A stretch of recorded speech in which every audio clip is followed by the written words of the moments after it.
নমস্কার বন্ধুরা, good morning. নতুন আর একটা ব্লগে সবাইকে অনেক অনেক স্বাগত এমআর ডেলি লাইফস্টাইল চ্যানেলে। আশা করছি তোমরা প্রত্যেককে যে যেখানে আছো সকল বন্ধুরা ভালো থেকো, সুস্থ থেকো, সাবধানে থেকো।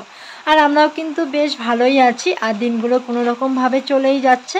তো দেখো, ঘুম থেকে উঠেই দেখছি কারেন্টটাও নেই, আর বাসি কাজগুলো তো করে নিলাম। উঠোন ঝাড় দেওয়া প্রথমে, আর বাড়ির সবথেকে প্রথম কাজ হলো উঠোনটা ঝাড় দিয়ে তারপর ব্রাশ করা। তো উঠোন ঝাড় দেওয়া হয়ে গেছে। এখন দেখো আমি কল পাম্প করে নিচ্ছি, যেহেতু কারেন্টটা ছিল না সকাল সকাল। আর কালকে রাত্রেবেলা একটুখানি বৃষ্টি হয়েছে, আর আমাদের এদিকে একটুখানি বৃষ্টি হলে পরেই কিন্তু কারেন্টটা চলে যায়। তো যাই হোক, এদিকে কল পাম্প করে জল তুলে নিলাম বালতির মধ্যে। আর এই যে দেখো, কালকের কিছু বাসি থালা বাসন ছিল, সেগুলো আগে মাজা ঘষা করে নিচ্ছি। তবে বেশি থালা বাসন নেই, কয়েকটা মাত্র থালা বাসন ছিল আমার ওই শেষে খাওয়া দাওয়া করার পর।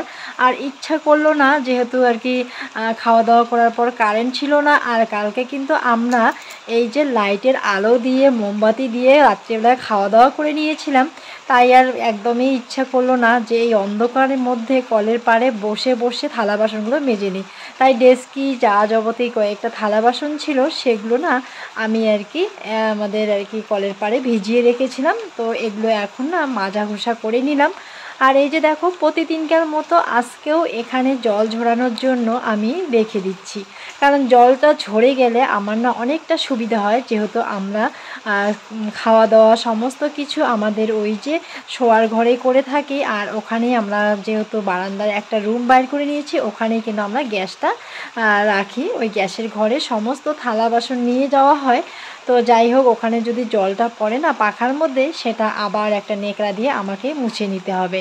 তাই আমি চেষ্টা করি জলটা ঝরিয়ে নিতে। এদিকে দেখো, আমার স্নান হয়ে গেছে। স্নান করার পর ঠাকুর ঘর ভালো করে মুছে নিয়েছি। আর এদিকে দেখো, ফুলও তুলে এনেছি ফুলঝুড়ির মধ্যে। আর এখানে দেখো, আমি ঠাকুরকে ফুল জল দিয়ে প্রণামটাও সেরে নিলাম। তো চলো এখন না, এই যে দেখো, যেহেতু আমার ওদিকে ঠাকুরের কাজ কমপ্লিট হয়ে গেছে ঠাকুর ঘরের, এখন দেখো আগে চা খেলাম না, আগে বাসি বিছানাটা তুলে নিলাম। বাসি বিছানা তুলে নেওয়ার পর বাসি ঘরটাও ঝাড় দিয়ে নিচ্ছি, তারপরে চাটা খেয়ে নেব। আর বাসি বিছানা বাসি ঘর এভাবে রাখার পরে না চাটা খেলে শান্তি লাগে না। তবুও মাঝে মধ্যে কখনো দেখি, যখন আমার বেলাটা একদম বেশি হয়ে যায়, দেখি 8:30 বা 8টা বেজে যাচ্ছে চা খাওয়ার সময়, তখন কিন্তু আবার কোনো দিন করে কি করি, বাসি ঘরটা আমি রেখেই দিই। কারণ মেয়ে যদি ঘুম থেকে উঠতে দেরি করে, তখন বাসি ঘরটা রেখে দিয়ে চাটা কিন্তু আগে খেয়ে নিই। যেহেতু আজকে আমার মেয়ে তাড়াতাড়ি উঠে গেছে, আর এখন বাজে হলো 7:30। চলো চাটা, এই যে চা বানিয়ে নিয়েছি, আর চা তো আমি গ্লাসেই খাই।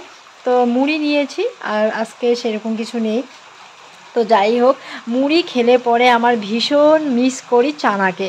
তো যাই হোক, রেগুলার তো চানা খাওয়া ভালো না, চানাটা যতটা ভালো তার থেকে ততটাই কিন্তু খারাপ। আর বাসি পেটে আর কি চানা খেলে একটু গ্যাসও হয়। তাই দেখো, আমি আর কি বলো তো, শুধু মুড়ির মধ্যে একটুখানি তেল মাখিয়ে তারপর মুড়িটা আর চাটা খেয়ে নিলাম। তবে কি জানো তো বন্ধুরা, আমি কিন্তু মাঝে মাঝে ভাবি যে এই যে গ্লাসে চা খাওয়াটা ছেড়ে দিব, কিন্তু পারি না গো, কেন জানি অভ্যাসে পরিণত হয়ে গেছে।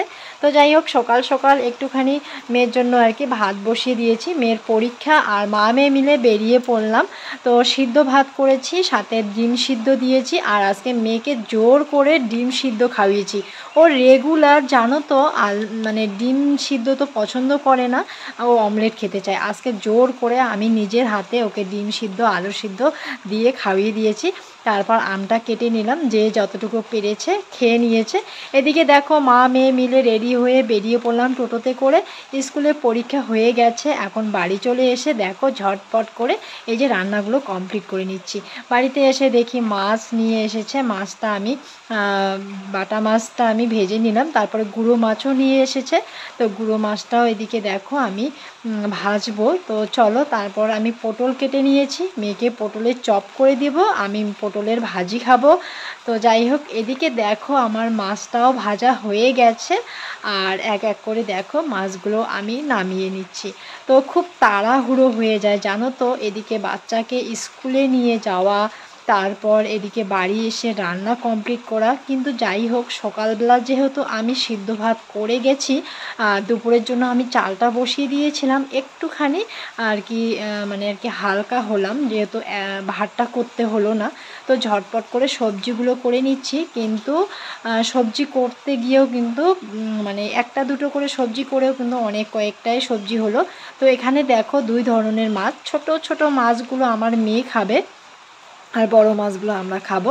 আমার মেয়ে ছোট মাছ ভীষণ পছন্দ করে, তো একদম গুঁড়ো গুঁড়ো মাছগুলো। তো দেখো এখানে মাছের আমি মাখা করলাম, এখান থেকে বড় মাছ মেয়েও খাবে। তো যাই হোক, এদিকে পটলটাও ভেজে নিচ্ছি। তো এদিকে পটলটা একটু ঢেকে ঢেকে ভেজে নিচ্ছি। তো চলো, এদিকে দেখো পটলটা আমি ঢাকনাটা তুলে দেখছি পটলটা আমার সিদ্ধ হয়ে গেছে। এখন কিন্তু পটলটাকে নামিয়ে রাখবো। আর জানলা দিয়ে দেখো এদিকে যেহেতু বেলা গড়িয়ে গেছে, এখন বাজে হলো 1:30। তো এদিকে দেখতেই পাচ্ছ 1:30-2টোর মধ্যে আমাদের জানলা দিয়ে আলোর তাপটা চলে এসেছে পটল ভাজার মধ্যে। তো এদিকে দেখো সমস্ত কিছু রান্না আমার কমপ্লিট হয়ে গেছে, ভাতটাও বেড়ে নিয়েছি, ভীষণ জোরে খিদে পেয়েছে। তো চলো খাওয়া দাওয়াটা কমপ্লিট করে নেওয়ার পর, জানোই তো বাড়ির বউদের কত ধরনের কাজ থাকে, সেগুলো আমাকে কমপ্লিট করতেই হয়। তো সেগুলো এই যে মাজা ঘষা, তারপরে রান্নাঘর পরিষ্কার করা। গ্যাসের ঘরে তো জানো রান্না করলে তেল চিটচিটে হয়ে যায়, সারা মেঝে থেকে শুরু করে একদম সমস্ত জায়গাগুলো সেগুলো ভালো করে সার্ফ জল দিয়ে বালতিতে করে পরিষ্কার করে মুছে নিলাম। কারণ প্রায় দিনে আর কি গ্যাসের মধ্যে যেহেতু রান্না করছি, তো একটুখানি চোখ বন্ধ করে একটুখানি ঘরে বিছানার মধ্যে 5 থেকে 10 মিনিট শুয়েছিলাম। মেয়েকে নিয়ে একটু শুয়ে পড়লাম, কারণ মেয়েকে নিয়ে না শুলে পরে ও সারাক্ষণ টিভি দেখবে, কার্টুন দেখবে, এটাই। তারপর ভাবলাম না, ঘরের এই যে আমার ড্রেসিং টেবিলটা শোকেসটা এতটা নোংরা হয়েছে, অনেক দিন থেকে আমি পরিষ্কার করি না। তো যাই হোক, একদিন অফ ক্যামেরার মাধ্যমে পরিষ্কার করে নিয়েছি।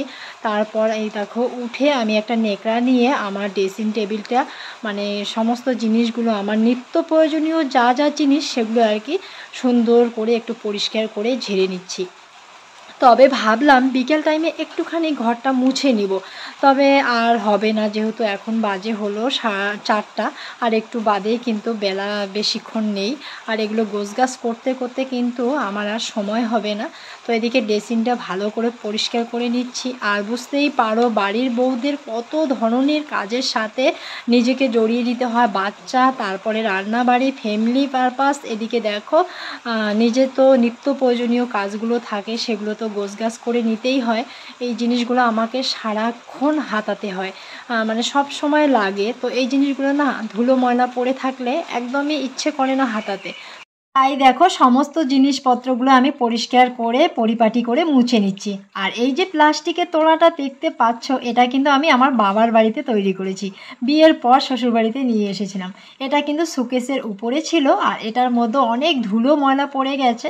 তো মাঝে মধ্যে তো পরিষ্কার করে নেই, তো আজকেও একটু ভালো করে এই যে নেকড়াটা দিয়ে একটু ডলে ডলে পরিষ্কার করে নিলাম। এদিকে সমস্ত শোকেসটা একদম ভালো করে একদম ডলে ডলে একদম মুছে নিচ্ছি। তো আজকের ব্লগটা জানি না তোমাদের কেমন লাগবে, তবে কি জানো তো, ভয়েস রেকর্ড দিচ্ছি আর এদিকে কিন্তু ঝরঝর করে বৃষ্টি পড়ছে টিপ টিপ করে। তো সমানে হয়তো তোমাদের কানে পৌঁছতে পারে শব্দটা, তো একটু প্লিজ মানিয়ে নিও। তো এদিকে দেখো আমার আর কি ড্রেসিংয়ের কাজ, শোকেসের কাজ সমস্ত কিছু পরিষ্কার পরিচ্ছন্ন করে পরিপাটি করে নিলাম। এখন দেখো ড্রেসিংটার মধ্যে এই যে পেপারগুলো ছিল, পেপারগুলো আর কি ভালো করে এর মধ্যে আর কি গুছিয়ে নিচ্ছি। তারপর আমার যা যাবতীয় জিনিস এর মধ্যে আর কি রেখে দিব। তো চলো বন্ধুরা, আজকের ব্লগটা এই পর্যন্তই।